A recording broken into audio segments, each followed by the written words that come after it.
The midnight broadcast. The clock on the studio wall clicked to 12 a.m. I was the only DJ left in the building, hosting the graveyard shift for a local radio station. It was a rainy night, and the only sound was the low hum of the equipment and the steady patter of water against the window. My job was simple: play soft music, read the weather, and occasionally take late-night callers. It was usually boring, until tonight. At exactly 12:05, the phone line buzzed. I pressed the button to take the call. KRIP Radio, you're on the air. Who am I speaking with? I said, using my best radio voice. There was only silence on the other end, then a heavy, distorted breathing. Hello? I asked, frowning. A voice finally answered. It was low, raspy, and sounded unnatural, like someone trying to speak through water. It's so cold out here, the voice whispered. And the water, it's so deep.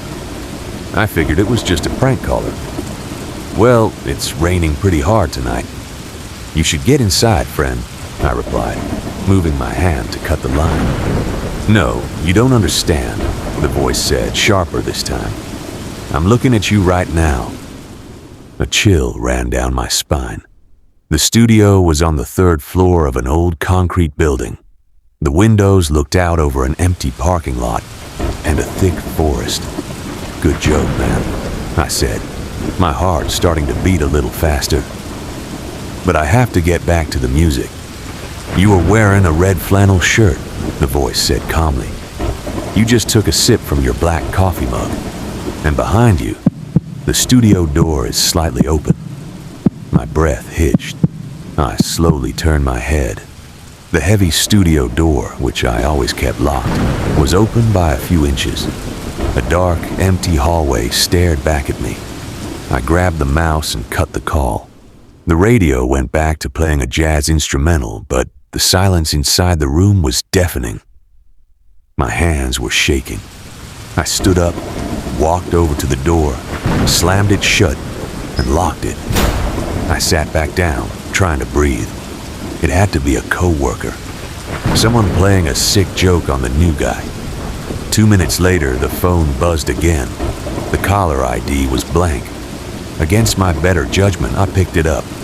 Stop it, I whispered, not wanting the listeners to hear my panic. This isn't funny. Why did you lock me out? The voice asked. It didn't sound angry. It sounded disappointed. I'm so close now. Who are you? I demanded.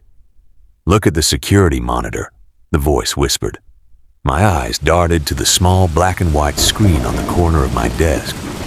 It showed the camera feed of the hallway just outside my door. The hallway was empty. There was no one there. There's no one there, I said, a wave of relief washing over me. Not that camera, the voice chuckled, a wet, horrible sound. The one inside the room. My blood turned to ice. This studio didn't have a camera inside. But then my phone buzzed with a text message from an unknown number. It was a picture taken from the dark corner of the studio right behind my chair. In the photo, I was sitting at the microphone looking at the security monitor, and standing right behind me was a tall, soaking wet figure, its skin pale and rotting, staring directly into the camera. I stopped breathing. The air in the room suddenly smelled like stagnant river water and decay. And then I felt a freezing cold drip of water fall onto my shoulder.